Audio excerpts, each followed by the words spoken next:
It's tough to be more negative. You said you were more bearish. Right. It's tough to be more negative, but yes. So you sold Google. You sold Alphabet. Is that reflective of that? No, that's I spent some time with Brad Gerstner after it, and I'd been thinking about it, that you have a monopoly in Google, right? 90% share.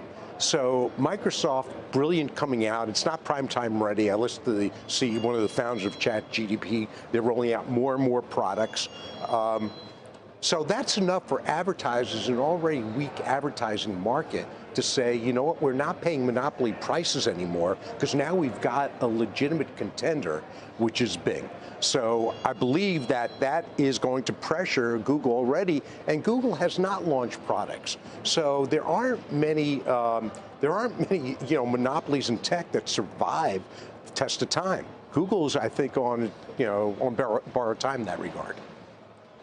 Well, I think if you have a portfolio of stocks and it's working for you, I think you continue to hold that. But how many people have?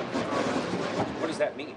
Okay, it means you own Apple, Microsoft, I think it means and Nvidia. If you're sitting on no, that's silly. But I think okay, let's think about my clients. Most of my clients are fully invested.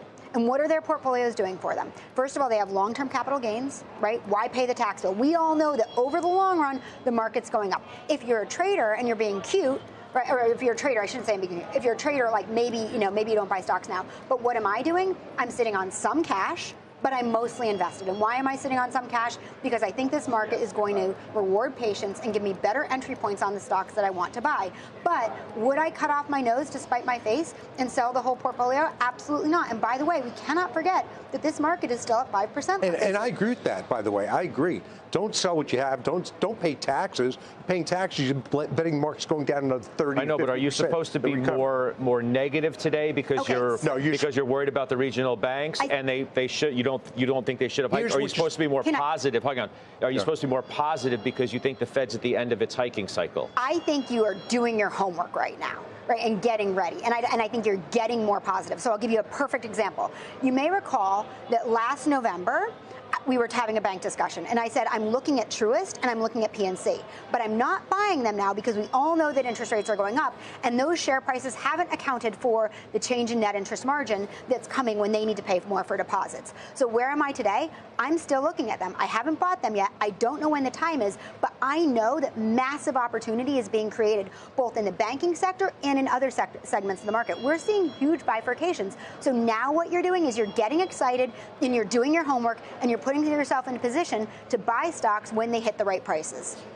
The Fed pausing, if they came out and said they'd pause, I said yes, the market would rally, but I would be selling into he sort of implied that they're at the end of the road. Right, but what's not paused is the impact on the economy, as Josh mentioned, I've mentioned repeatedly, lagging effect. Here's what I do.